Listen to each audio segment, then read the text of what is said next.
वन्दे ब्रह्मपुराधिपं श्रीसहजानन्दं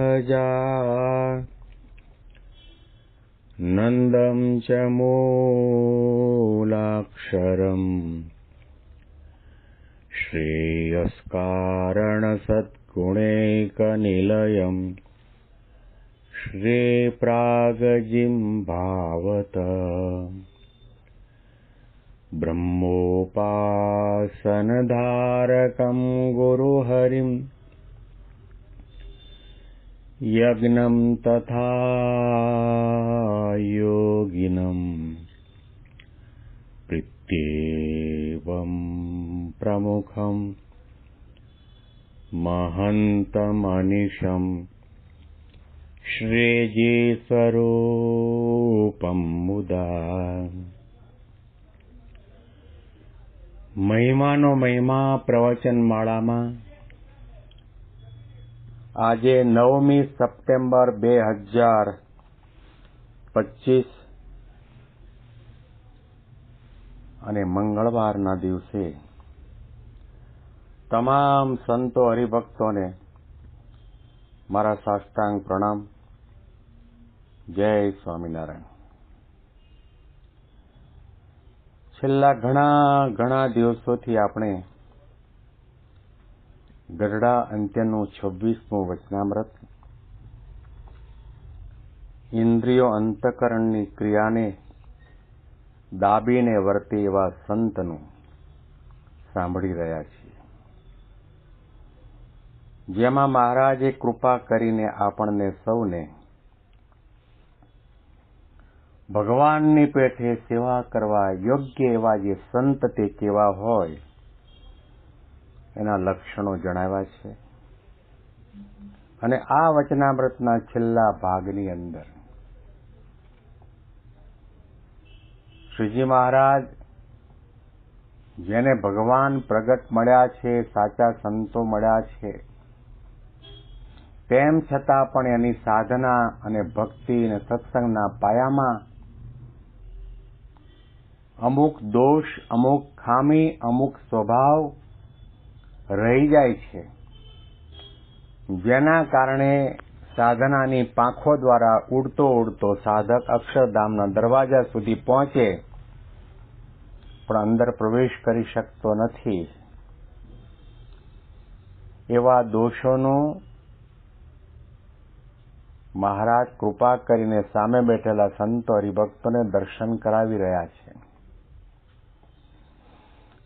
મહારાજે પહેલેથી જ અક્ષરધામના દરવાજા ઉપર જે કોઈ મુક્તો દ્વારપાલ તરીકે સેવા આપી રહ્યા છે એમને આજ્ઞા કરી રાખી છે. કોઈ પણ સાધુ, સત્સંગી, મુમુક્ષુ સાધનાની પાંખો દ્વારા ઉડતો અહીંયા સુધી પહોંચે અને અક્ષરધામમાં પ્રવેશ કરવાની ઈચ્છા ધરાવે તો એમને તમારે પહેલા તપાસવા. એનામાં દેહાભિમાન તો નથી ને? એનામાં ઈર્ષા, અસૂયા, રાગ, દ્વેષ તો નથી ને? વાસના, આસક્તિ, પ્રકૃતિ તો નથી ને?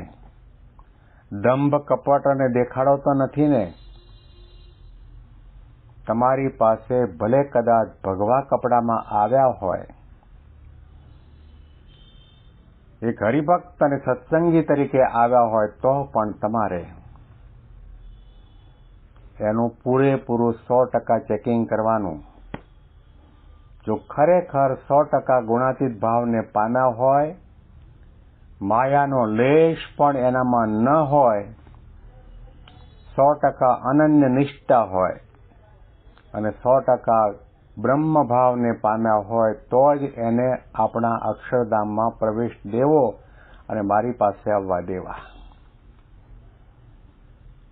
આ એક સિદ્ધાંત વાત છે. જ્યાં સુધી આપણામાં રહેલા અહંકાર આદિક દોષોની નિવૃત્તિ નહીં થાય ત્યાં સુધી આ લોકમાં અને પરલોકની અંદર આપણને ભગવાનનું સુખ નહીં મળે. શ્રીજી મહારાજે એટલા માટે અહીંયા સ્પષ્ટ શબ્દોમાં ઉલ્લેખ કરીને જણાવ્યું. પછી વળી શ્રીજી મહારાજે કૃપા કરીને એમ વાર્તા કરી છે અમને અહંકાર ન ગમે, તે અહંકાર ભક્તિપણાનો હોય, ત્યાગપણાનો હોય, વૈરાગ્યપણાનો હોય, બ્રહ્મપણાનો હોય, સમજણનો હોય, વર્તમાન પાળ્યાનો હોય, એ રીતનો જે અહંકાર તે અમને ન ગમે. ભગવાનને અહંકાર ક્યારેય પણ ગમતો નથી. તમારો અહંકાર વાણીમાં વ્યક્ત થતો હોય, બોલવા, ચાલવા, ઉઠવા, બેસવામાં, સેવામાં, ભક્તિમાં, પ્રવચનમાં, કથા વાર્તામાં ઉઘાડો થતો હોય, અને કદાચ ઉઘાડો ન થાય તો પણ ખૂણે ખાંચરે દિલ દિમાગની અંદર ઓછા વધતા પ્રમાણમાં અહંકારનો અંકુર બેઠો હશે તો મહારાજ કે અમને એ ગમતું નથી. જુઓ ગુણાતીત ગુરુ પરંપરા, હજારો લાખો લોકો એમને ભગવાનનું સ્વરૂપ માને, કેટલું સન્માન કરે, જયનાથ કરે, પુષ્પમાળા પહેરાવે, આજ્ઞા પાળે, તન મન ધન કુટુંબ પરિવાર સર્વસ્વ સમર્પણ કરે, તેમ છતાં પણ એ ગુણાતીત ગુરુને જાગ્રત, સ્વપ્ન કે સુષુપ્તિ અવસ્થામાં એક ક્ષણના માટે પણ અહંકાર જાગ્યો નથી કે અક્ષરધામ મેં બનાવ્યું, અથવા તો આટલી પધરામણી કરી, આટલા સંતો બનાવ્યા, મોટા મોટા દિગ્ગજોને સત્સંગના રંગે રંગી દીધા, વ્યસનમુક્ત કર્યા, એવો વિચાર એક ક્ષણના માટે પણ ન આવે. હંમેશના માટે દાસના દાસ, દાસના દાસ, દાસના દાસ થઈને જ રહ્યા છે. પ્રમુખ સ્વામી મહારાજના આપણે દર્શન કર્યા છે, યોગી બાપા અને મહંત સ્વામી મહારાજના દર્શન આપણે કરી રહ્યા છીએ. સવારના પથારીમાં બેઠા થાય ત્યારથી રાતના સુવા માટે જાય ત્યાં સુધી એમના બંને હાથો જોડાયેલા રહે છે. સૌને નમતા રહે છે, સૌને બ્રહ્મની મૂર્તિ માને છે. કોઈના અભાવ, અવગુણ, દોષો, ભૂલ, ખામી ક્યારેય પણ જોતા પણ નથી, સાંભળતા પણ નથી, વિચારતા પણ નથી. એટલા માટે વડતાલના કોઠારી ગોવર્ધનભાઈએ જ્યારે ભગતજી મહારાજને કહ્યું કે ભગતજી તમને 24 કલાક બ્રહ્મનો અને ભગવાનનો આનંદ આવે છે, એવો આનંદ મને પણ આવે, એના માટે કઈ સાધના કરવાની? ત્યારે ભગતજી મહારાજે પોતે દાસ હતા, સેવક હતા, વિનમ્ર હતા, નમ્રતાનું મૂર્તિમાન સ્વરૂપ હતા. બે હાથ જોડીને વિનય અને વિવેકથી મૃદુ ભાષામાં ગોવર્ધનભાઈને કહ્યું કે કોઠારી મહારાજ, આપણી વડતાલ સંસ્થામાં 2000 સાધુ અને લાખો હરિભક્તો છે. એમાં ઘણા હરિભક્તો અને ઘણા સાધુ આપની આગળ પોતાના આધ્યાત્મિક માર્ગમાં કંઈ પણ નાની મોટી આજ્ઞા લોપાણી હોય, ભૂલ થઈ હોય તો આપની આગળ નિષ્કપટ થાય છે અને આપ એને પ્રાયશ્ચિત આપો છો, બરાબર છે. પણ એ 2000 સાધુ અને લાખો હરિભક્તોને તમે જયારે બ્રહ્મની મૂર્તિ સમજશો, અક્ષરધામના મુક્તો સમજશો, ત્યાર પછી તમને ભગવાનનો આનંદ 24 કલાક આવશે. યોગી બાપા કહેતા, આ સત્સંગમાં 40 વર્ષ થયા, થાવડા જેવાનો પણ મને અભાવ કે અવગુણ નથી આવ્યો, અને કોઈ પણ સંત કે સત્સંગીને પોતાના સાધના માર્ગની અંદર કોઈનો પણ અભાવ કે અવગુણ આવે છે, એની પાછળનું કારણ અહંકાર છે.